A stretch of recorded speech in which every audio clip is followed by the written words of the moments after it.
Okay, guys, make sure to like, comment, and subscribe. Now, fasten your seatbelts. Here we go. All right, guys, it is Tuesday, April 17th, and I am back. I missed a couple because my dad is not well, and I had some other things that absolutely had to be done.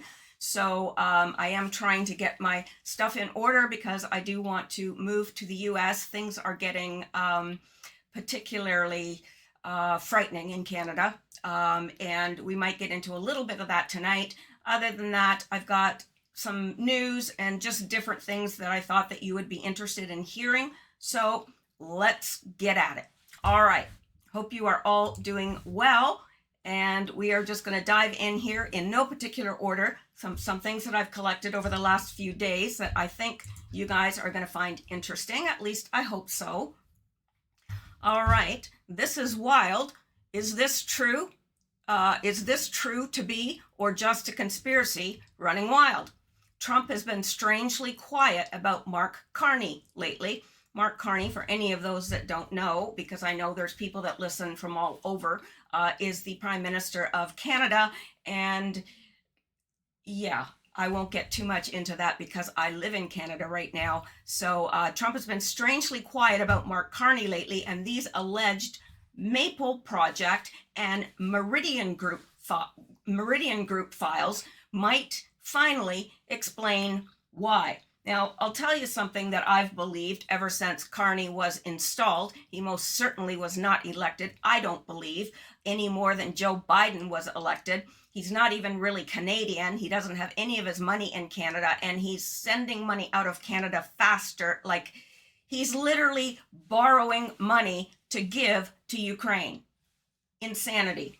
Nothing's getting done in Canada. The homeless, it's just going through the roof.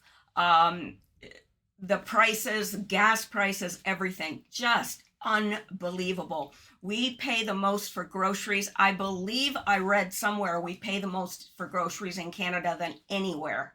I don't know if that's true or not, but that's what I heard. The details in these files are incredibly specific. Anyway, I didn't finish my thought there. I always believed that since Carney was installed, and that is my belief, I don't have that as a fact, but I believe that because I've never ever spoken to anybody who has ever voted for Carney. But I always thought that Trump and Carney were working together because Trump, Carney is an elite. He's just part of, the cabal overall. And I just didn't understand why he and Trump would be working together, but I got that distinct impression. And now, come to find out, looks like I was right. The details in these files are incredibly specific, too detailed to be completely made up. Pieces are starting to fall into place that make a disturbing amount of sense on multiple fronts. It's hard to wrap your head around something this big, but if it's true, this could be one of the biggest stories in Canadian politics in years. I think it would be the biggest story in Canadian politics ever, personally. First of all, you don't hear a lot here. It's not like the US where all the news is on Trump all the time. Everything that he does is kind of evaluated and so forth. That doesn't happen in Canada. The news is always pro-Carney. He can do no wrong. He walks on water. And that's because our news in Canada is completely owned by the government. So they say what they are told to say. Anyway, kitchen table conversations are about to get very interesting. Grab some pot. Now, I do want to, the interesting thing is this isn't in Canadian news, and it won't be. It won't be. So I don't know if anything's going to come of this, but it's very fascinating. Grab some popcorn, folks. Let's see how smart these global elites really think they are. What's your take on the Maple Project files? Do you think that this is why Trump has stayed quiet on Carney? Drop it below. Now, this is very interesting. It's 20 minutes long, so we can't play all this, but I don't know. Let's just listen to the first little political bit of it. History isn't sitting in a courtroom. It isn't locked inside a government vault. It is allegedly sitting in a private briefing room in Washington, being reviewed by people whose names you will never see in any headline. And every single page of it has one name written across the top: Mark Carney, the man who just won the most consequential election in Canadian history, the man the international press crowned as the last rational voice in a world gone mad, the man who stood at podiums from Davos to Ottawa and told the world he was different, cleaner, smarter, and untouchable. Those documents say otherwise. And if even half of what is buried inside them is true, the political earthquake that follows will not just flatten one career, it will reshape the entire architecture of Western power. It started, as most Washington scandals do, not with a bang, but with a whisper. A quiet conversation between two senior staffers in the House Judiciary Committee, a reference to a folder that wasn't supposed to exist, a name that had no business appearing inside a classified federal investigation based in Florida. But there it was, Project Maple, Carney, 2021 to 2025. 4 years, 47 subfiles, and according to 3 separate sources with direct knowledge of the document review process, a financial trail that connects Mark Carney's private consulting years to entities, transactions, and back-channel communications that his public biography has never once mentioned. To understand why this is so dangerous, you have to understand what Mark Carney was doing between 2020 and 2024. On the surface, the answer is clean and impressive. He was the United Nations Special Envoy for Climate Action and Finance. He was running the Glasgow Financial Alliance for Net Zero, a coalition of financial institutions managing over $130 trillion in assets. He was the most connected financial mind on the planet, moving between boardrooms in London, Geneva, New York, and Riyadh, with the kind of access that sitting heads of state would trade entire diplomatic relationships to obtain. That was the public version. Now, I want to add here that I know some of you Americans, and most of my listeners are American, are thinking, okay, well, what does this have to do with us? Well, it has a lot to do with you because I believe that Mark Carney, I think it's pretty evident that Mark Carney was hired to manage the disintegration of Canada. Now, that's what's happening. I mean, we can see it. Those that have eyes to see and ears to hear can see what is happening in Canada. And people are alarmed. There are so many educated people moving out of Canada. They have now proposed, and it will pass because the Liberals now, they bribed some of the Conservatives to cross over to the Liberal Party. So they now have the majority, which means they'll pass whatever they want to pass. They don't ask the Canadian people ever. And they don't care what the Canadian people want, but there is going to be $500,000 fine if you are educated and you want to leave Canada. $500,000. See, they have to do that to keep people in Canada because people with educations are fleeing. There's a reason for that. Anyway, let's go on. That was the version that got him elected. But Washington's leaked documents are telling a different story entirely. According to individuals who have reviewed portions of the Project Maple files, Carney's role as a global climate envoy was not purely philanthropic. Embedded within his network of green finance commitments were a series of infrastructure investment negotiations totaling an estimated $6.2 billion across 3 separate sovereign wealth fund arrangements that were never disclosed to the Canadian public, never flagged to international ethics bodies, and according to one particularly explosive subfile, directly intersected with financial structures linked to Trump Organization adjacent investment vehicles operating through shell entities registered in Delaware and the Cayman Islands. Always Delaware. Read that again. The man running against Trump's economic worldview was allegedly doing quiet financial business inside the same investment ecosystem that Trump's own network was operating in. The timeline here is not accidental, and it is not subtle. In March 2022, Carney gave a landmark speech at the London School of Economics, where he declared that the era of fossil fuel finance was over, and that any nation clinging to carbon-dependent economic models was writing its own obituary. The speech was celebrated across Europe. Climate activists quoted it for months. I just want to add here too is that it's very evident that he doesn't want Canadians driving. My gas tank, I used to fill it up for, oh, I don't know, maybe 40, 35, $40. Gas now to fill my tank is over $70. Over $70. And it just gets worse and worse. They put more and more and more tax on gas because of net zero. Canada really is the only country that is completely net zero because of the boreal forest, but of course they don't mention that anywhere. But regardless, let's continue here. But according to the Project Maple sub-files, in the same quarter that speech was delivered, a financial advisory firm with documented ties to Carney's post-Bank of England consulting network received a $340 million routing instruction connected to a Qatari infrastructure fund that had co-investment arrangements with two Trump-linked real estate development entities. The optics alone are catastrophic. The legal exposure is potentially far worse. Now, here is where it gets darker. The documents don't just allege financial entanglement, they allege knowledge suppression. One of the most explosive claims buried inside the Project Maple files is that in late 2023, as Carney was beginning to position himself for a run at the Liberal Party leadership, his legal team was made aware of a specific set of communications, encrypted signal logs from 2022 that had been captured as part of the broader Mar-a-Lago document seizure investigation.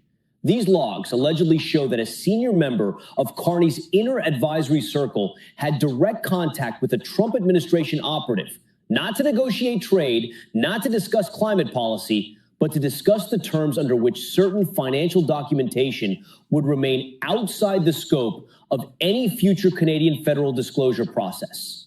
In plain language, someone close to Carney was allegedly negotiating to keep evidence quiet.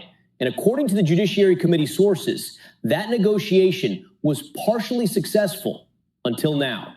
The implications of this are staggering because they don't just touch Carney personally. They implicate the entire apparatus that brought him to power. The Liberal Party of Canada ran its entire 2025 election campaign on the platform of transparency, sovereignty, and resistance to foreign economic pressure. Carney himself looked into cameras across the country and told voters that he had no hidden allegiances, no conflicting interests, no secret deals.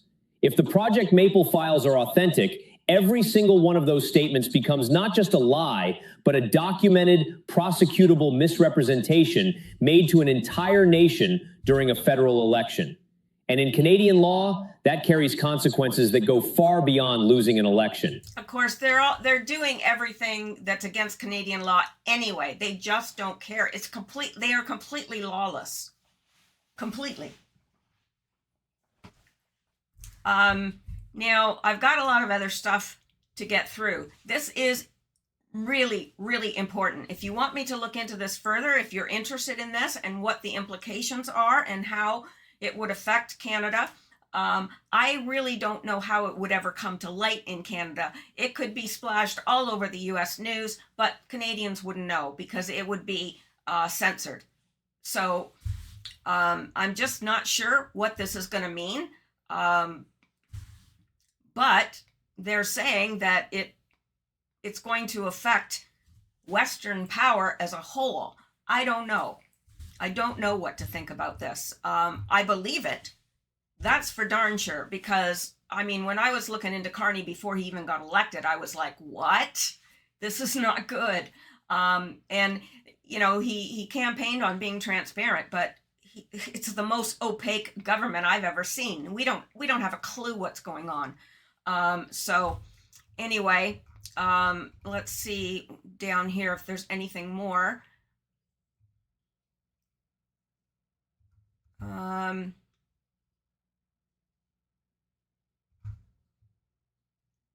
Yeah, the Canadian economy is crashing so hard. Yeah, that is the absolute truth. So the NDP/Liberals, and NDP stands for New Democrat Party. They're as bad as the Liberals, really, are trying to provoke Trump with their anti-American rhetoric. I think the Trump administration have figured this out and aren't going to take the bait. Liberals are in need of a boogeyman distraction. I don't know, but I am going to look more into this in the days to come. because as a Canadian, I am interested, and it is very fascinating that this is part of the New World Order's plan, is to basically tank Canada and for our resources, because we are extremely wealthy in resources, which has been mismanaged from the get-go. So let's continue on for now, because there's lots more here to get to, and I will try to keep us moving. Yeah, this is very interesting as well. The U.S. has threatened to bomb the Vatican and regime change the Pope for the sake of Israel. I really, really, really hope this isn't true. The direct message delivered to the Vatican's diplomat by the Pentagon: America has the military power to do whatever it wants in the world. The Catholic Church had better take its side. You know, that to me is frightening. I don't agree with Catholicism in terms of the theology, but you know, when a world power starts telling the church what it's going to do, that's alarming. The Pope declared the Iran war unjust, called it a war crime, told Americans to call Congress. The Schofield Bible Evangelist Zionist Church have declared war on Catholics. In truth, this was what's been going on for decades. That's actually true. J.D. Vance's conversion to Catholicism was fake, designed to lure Catholics in. His wife is Hindu. He should be excommunicated. So I don't know. But if this is true, it's extremely alarming. Extremely. Now, I'm not a fan of the Pope, but that doesn't matter. It doesn't matter. This is like out there. And, you know, I kind of wonder, I'll leave that where it is right now. And we'll go on, because we've got lots to get through and need to pick up the pace. All right. American citizens who criticize Jews or Israel will now be monitored by the FBI. We will monitor social media and check your bank accounts. I have 40 analysts working 24/7, 7 days a week. So let's listen to this. So number one, we measure and track. Number two, we monitor and disrupt. We have a whole apparatus. I have 40 analysts working full time, 7 days a week, 24 hours a day, monitoring extremists. We monitor them online, social media, messaging apps, video games, cryptocurrency, podcasts, short form video.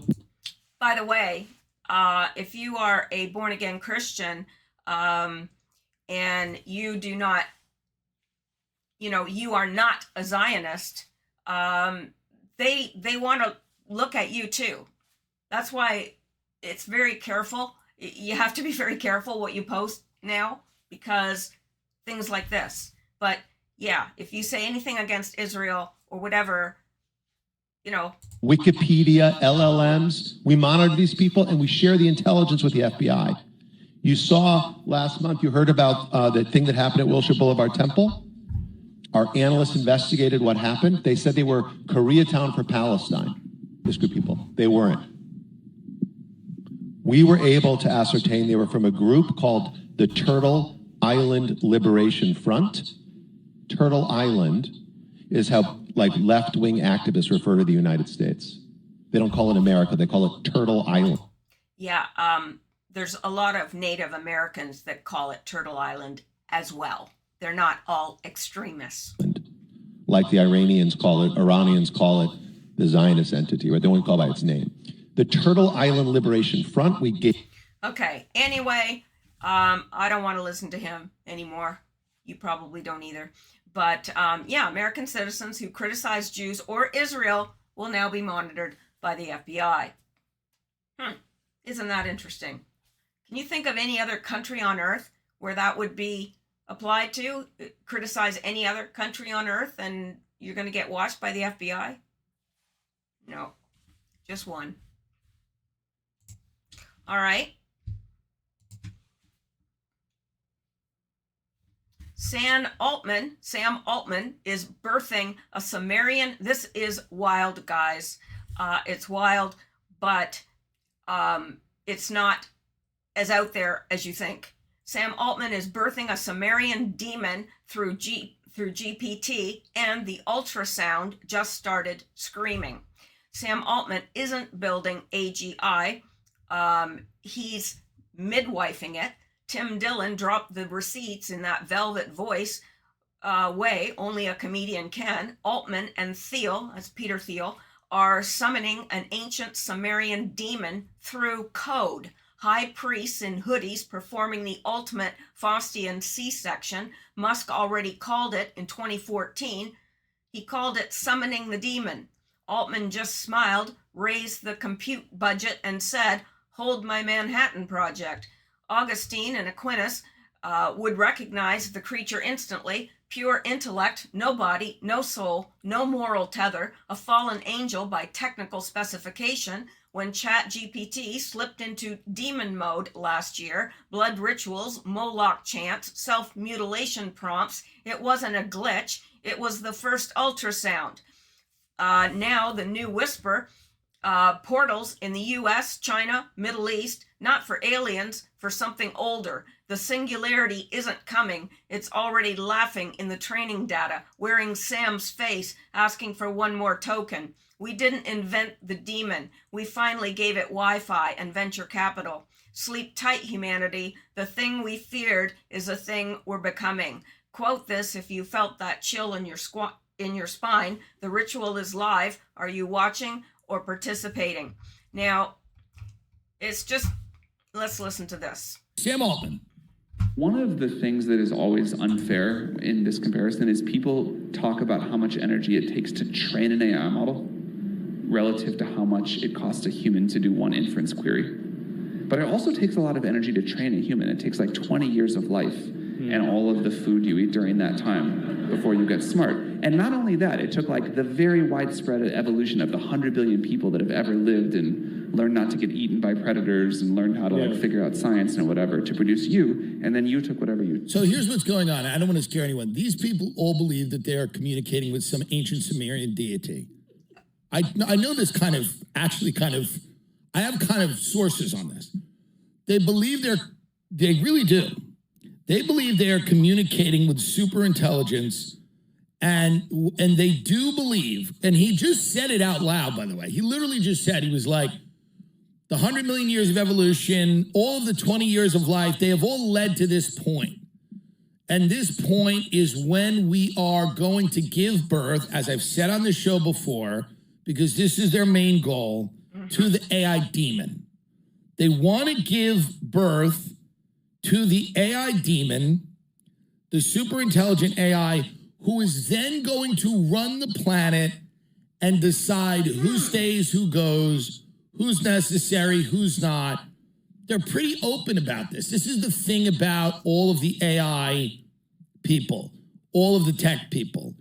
They really are, they really are pretty transparent when it comes to what they want to do and what they need to do in their minds, because they go, if China gets to it first, if China unleashes the AI demon before we unleash our AI demon, our American AI demon, Western values, America, rah-rah AI demon, and China enslaves their population with their demon, they will sell the world their demon, and then that demon will enslave the world, and then they'll make all the money, and they'll have all the geopolitical leverage, and they'll have all the military advantages.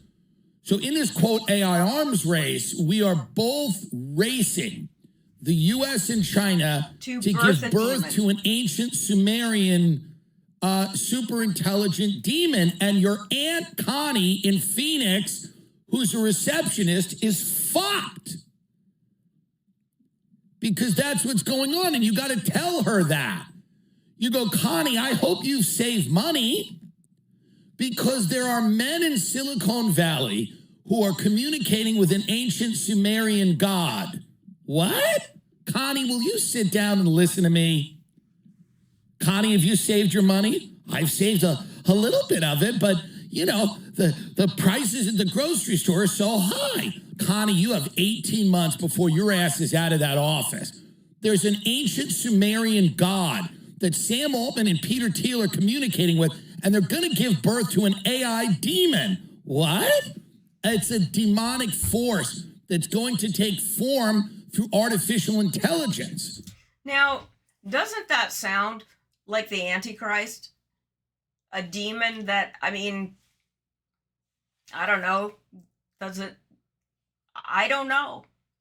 But maybe it's not the Antichrist, but maybe it's the beast system that's going to run the world. It's quite evident that, demons they're disembodied spirits. So, yes, they can. Why couldn't they operate through computers and so forth? Why not? So let's go back here and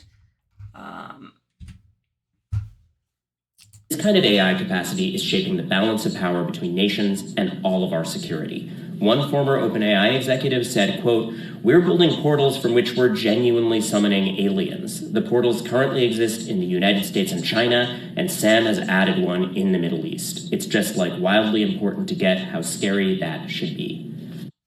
Yeah, it should be. It should be. But we all have normalcy bias. And what that is if you tell people, if you were about to tell people, oh, there's going to be a massive, Yellowstone, it's going to erupt and it's going to, whatever. If that was imminent, people would be like, no, I don't know. It's normalcy bias because things have always gone on like they have. And you think that's the way they'll continue. But we're not in Kansas anymore. Really not in Kansas anymore. So,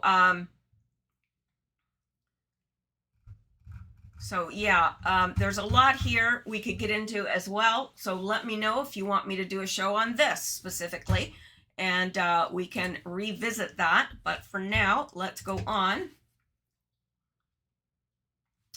The Obama files are worse than we thought. Well, I don't know. How could they be worse than we thought? His lawyers didn't show up to negotiate. They showed up to beg. Here's what Bondi's team found inside the Tehran servers under Obama's codename Renegade. 14 wire transfers to a Swiss account linked to Hezbollah between 2014 and 2016. Total $1.7 billion, the same $1.7 billion he told Congress was frozen Iranian assets. A signed directive authorizing the CIA to stand down during the Benghazi attack, not typed, handwritten. Communications with Epstein's handler dated March 2015 discussing the island arrangement and the Chicago package. A back channel to Tehran through Valerie Jarrett, active from 2012 to 2024. Yes, 2024, 2 years after he left office. He didn't just betray America. He was running a shadow government from his basement in D.C. while pretending to be retired. His lawyers are now offering full cooperation in exchange for immunity. Trump said no.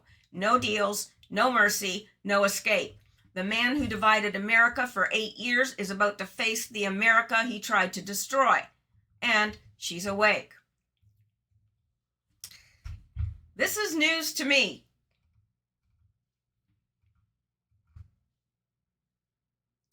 Yeah. If President Trump can be impeached and indicted for the fake Russian collusion story, then Barack Obama should go to prison for creating it. I agree, could not agree more. And not to mention his fake birth certificate from Hawaii. So, let's continue on. We'll get to more. There's always more. 9 days before the U.S. and Israel began bombing Iran, journalist Whitney Webb discussed Israel's alleged use of blackmail to steer U.S. policy, including a long-term agenda to initiate war with Iran. Well, that's been on the cards for a long time. Donald Trump was interviewed way back in, I think it was the 80s.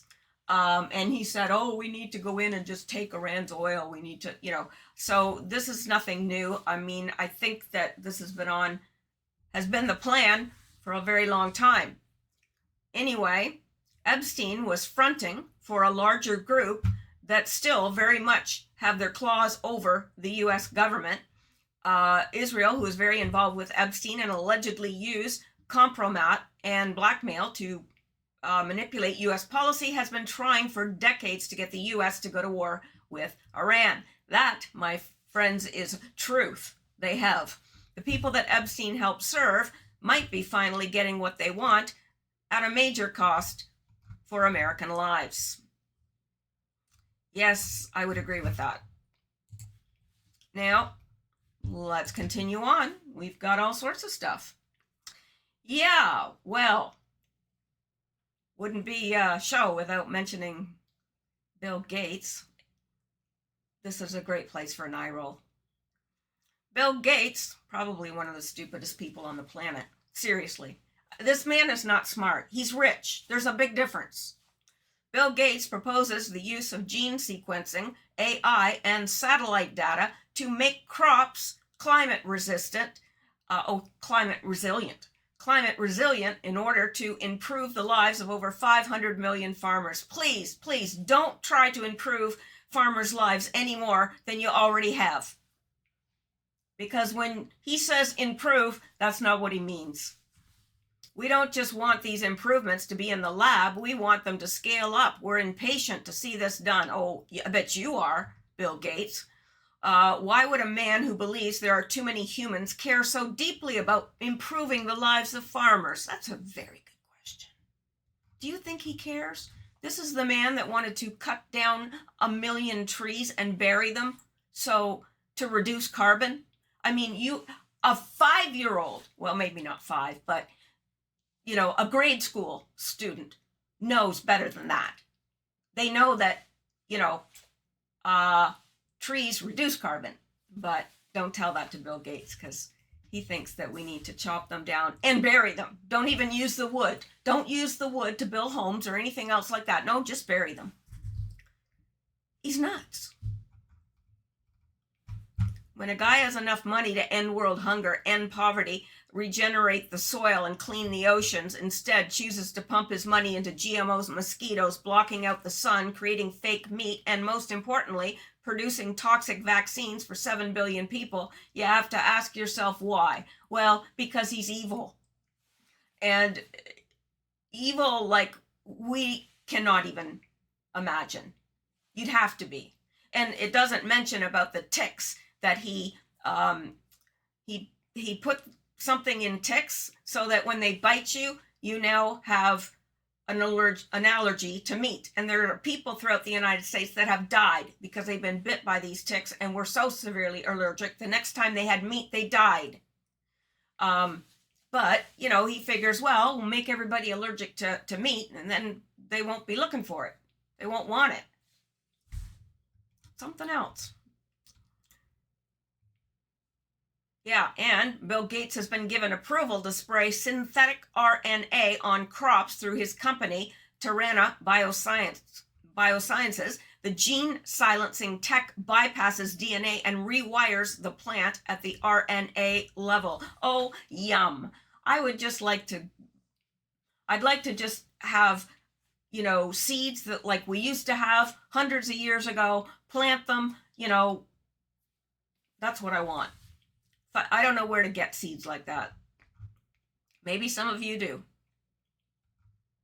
Yeah, somebody needs to tell this demon that you cannot out-science God. How does a guy get to block the sun, cover your organic fruit in film, insert fake meat into the supply chain, and bioengineer mosquitoes to release vaccines without anyone's consent or approval, and not be called a supervillain?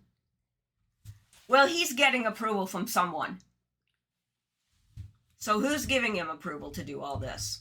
That's what I'd like to know. Wouldn't you? And let's look at this. Taxpayer shocker. While Mark Carney plays prime minister, the Carney way is in full effect. Since the Liberals took power, Brookfield, that's his company, Brookfield has quietly vacuumed up $16.2 billion in federal contracts. And who owns Brookfield? Mark Carney, of course. That's over 600 deals to manage the very buildings Carney now walks through. Even the Trump admin sees the conflict from DC. Is it government service or a 10-figure exit package paid for by you? Yeah. I've never seen homelessness in Canada like this, ever. It's everywhere. And he's borrowing money to send to Ukraine. This man is diabolical. Yeah. And our roads, they're letting our roads, literally, you could have, there's humongous potholes in our roads. They need to be fixed after every winter because we get extreme heat in the summer, we get extreme cold in the winter. Our roads don't do well. They need to be constantly fixed. But no, not anymore. You could just fall into a pothole and die there. Or you could go fishing in some of the potholes. Yeah, would you kindly fix the road I was already taxed to fix so I'm not causing damage to the car I am taxed annually to drive, which I purchased with the income you already taxed, which sits in the driveway of my home that is highly taxed? Yeah, that's exactly the way it is here in Canada now. And let's continue on. Bill Gates says, not that we really care what Bill Gates says, I don't, but unfortunately, Bill Gates, whatever he puts his mind to, somehow he just does.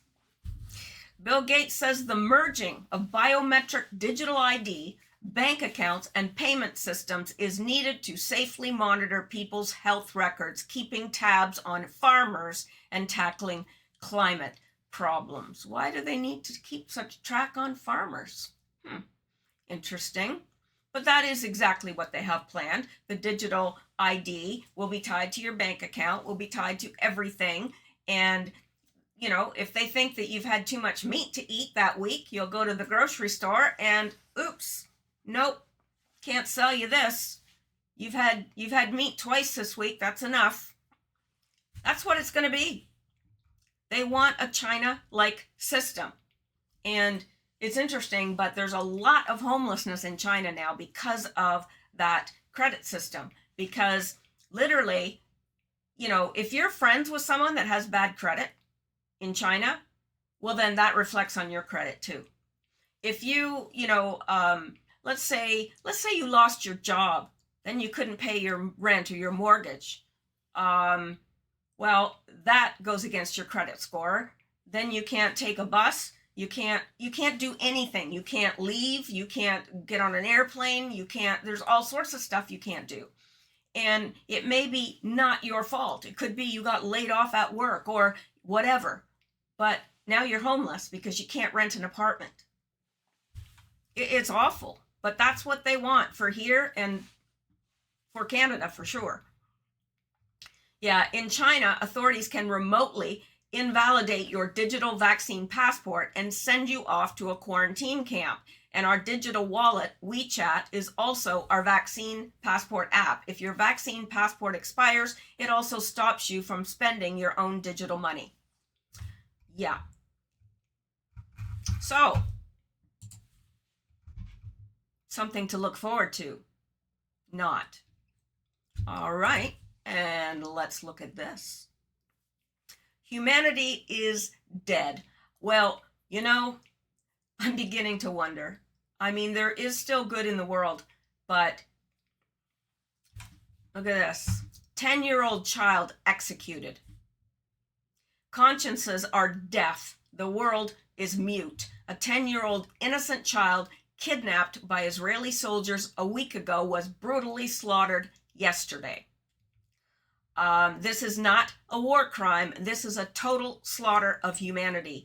A week of terror ends in horror. A 10-year-old child, still in the age of play, was torn from life by a savage execution after a week of brutal captivity. This murder, committed in plain sight of the world, is an atrocity too vast to hide behind excuses of security or war. Please tell me what this 10-year-old child did.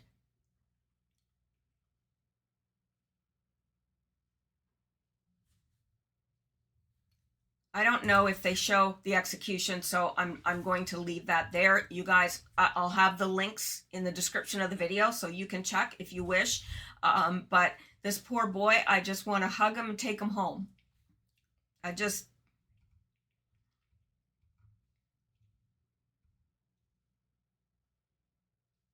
Oh, well, look at this. Here's something. Said the kid you said was kidnapped a week ago is still alive, and the incident didn't happen a week ago. It happened in 2017. I don't recommend you spread disinformation because that's a crime. Well, there you go. I don't know this person, so I can't vouch for them. So perhaps this is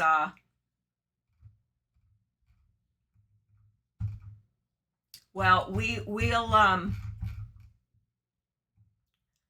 of course, you know, they do kill children, but maybe Israeli drag 8-year-old from home to home looking for, I don't know. Anyway, we're going to disregard that because we don't know it's true.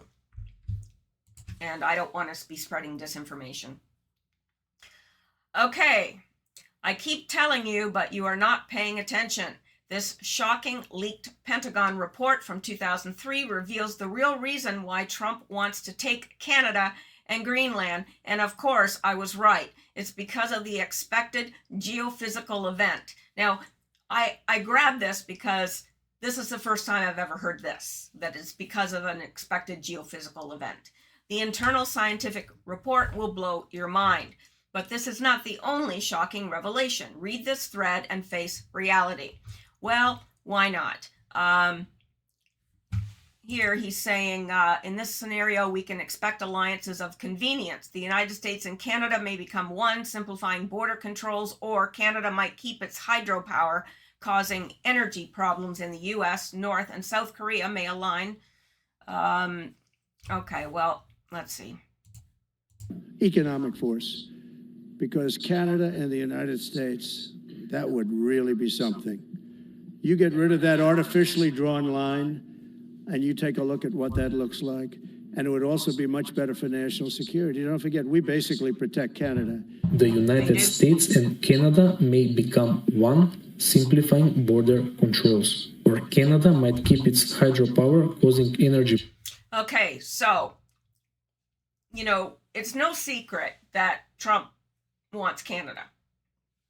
And it's no secret when you look at the 10 regions that are divided up in the New World Order. This region involves Canada, the U.S., Cuba, which is where they're going to be invading next, Mexico, parts of Central America, I believe, and Venezuela and Greenland. So that is why all of this, it's all part of the New World Order, and I think they are getting the world ready. I think Canada used to have it was like the second highest standard of living in the world. We are now beneath the U.S. in standard of living, which is horrific, really. And so I think that Carney was brought in to manage the collapse of Canada, and it is collapsing. I know a lot of Canadians can't see it yet, but a lot can. So anyway, the collapse they are trying to achieve is the fight for the resources for their doomsday bunker and who will inherit the new world. I don't know if I believe that. I believe that it is for the resources. Canada is rich in diamond. I mean, basically, we got it all. Yeah, everything is explained in the leaked bombshell Pentagon report from 2003 about the imminent collapse. Well, 2003, that's a long time ago. If they were saying it's imminent back then, I don't believe them.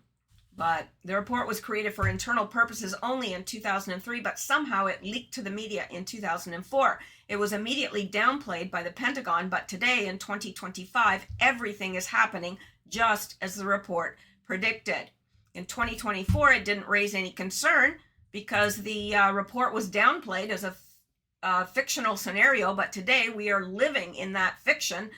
Here are the mediums that leaked the report. And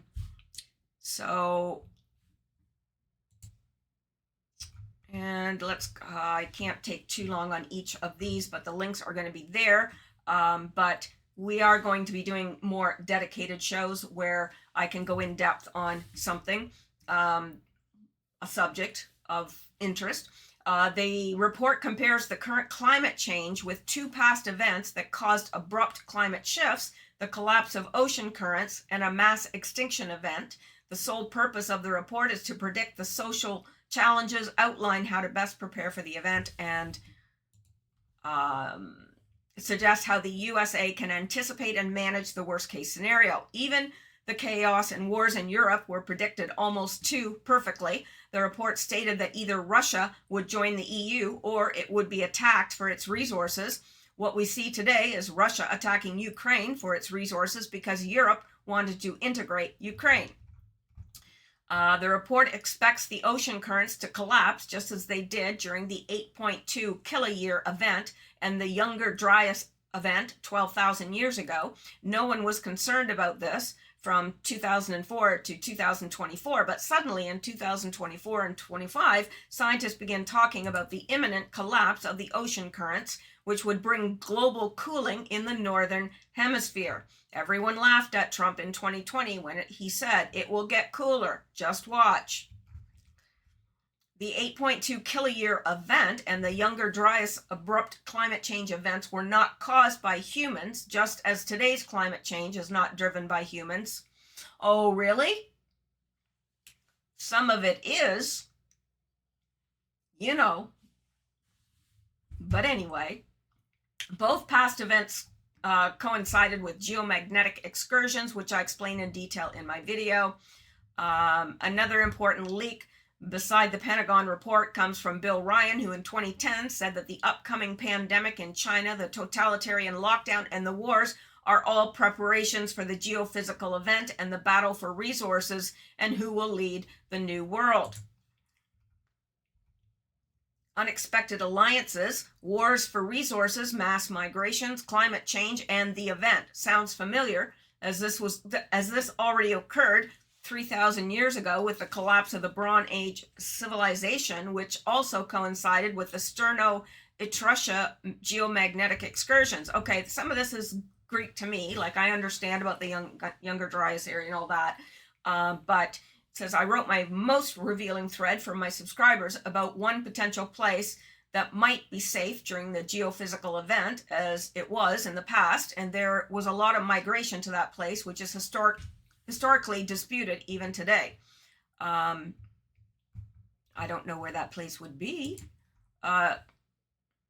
During the geomagnetic excursion in the past, this place showed an interesting local anomaly. Plus, you will find out who followed my account when I wrote a thread about the projects being built in that land. He is a very powerful and rich person connected to the President of the United States. This is the most interesting thread. It will be available only to my subscribers. I hate that. If you got something to say, say it. Don't make people pay for it. Anyway, I don't know.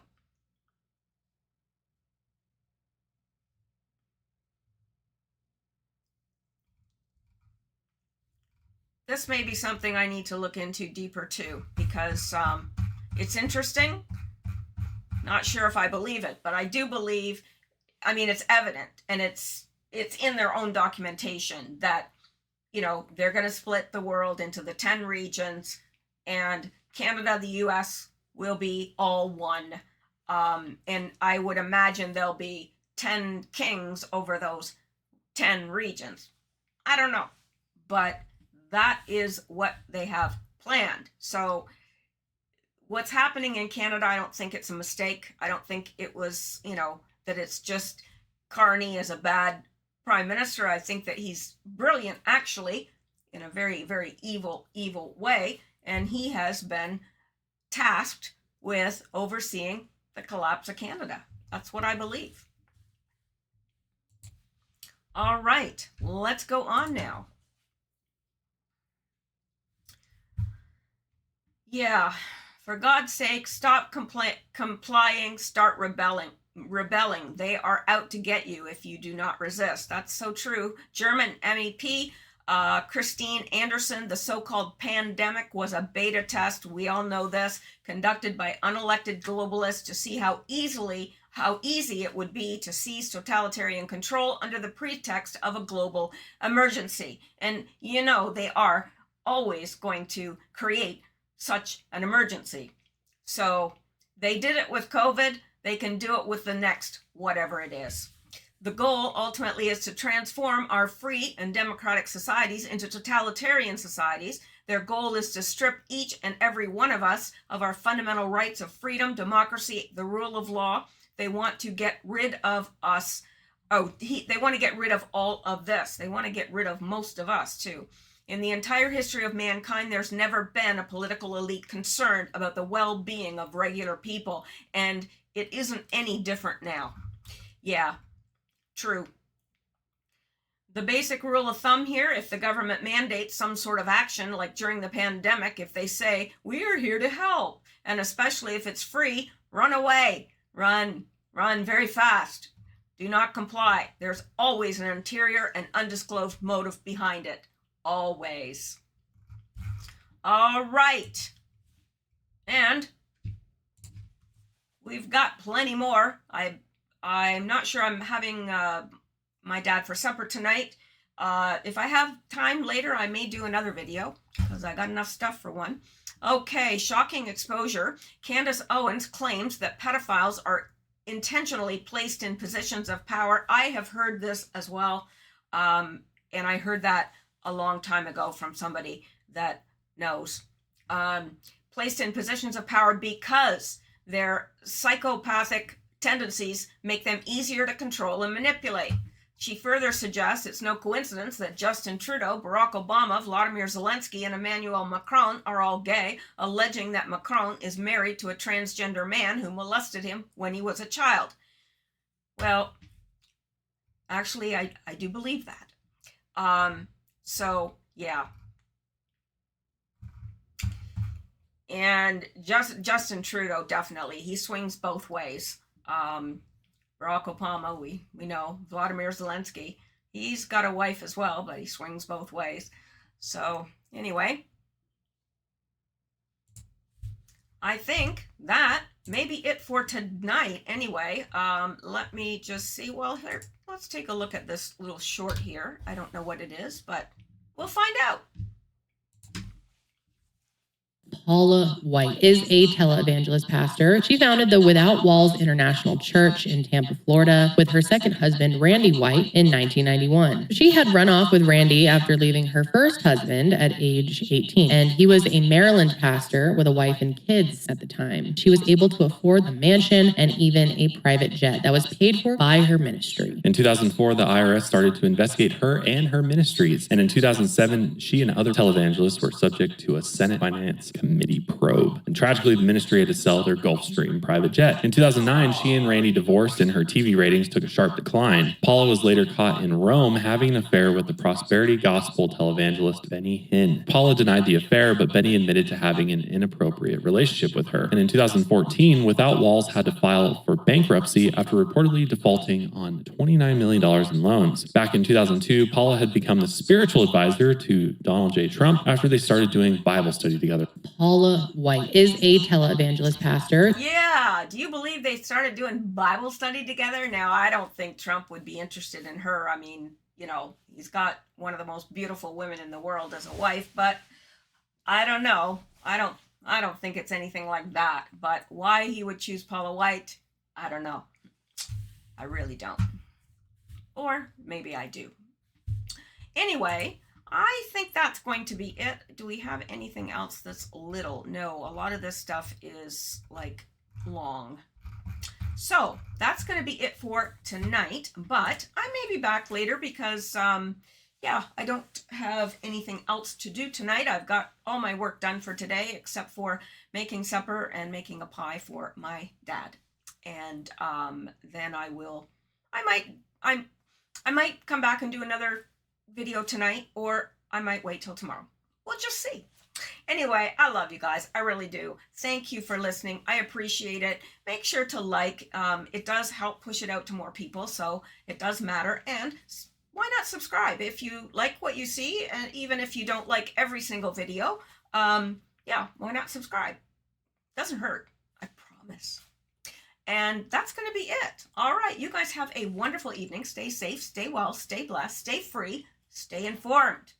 And I hope you'll stay here, but there are lots of good people on YouTube, so yeah, doesn't offend me if you choose someone else. But I'm grateful for those of you that listen. Thank you.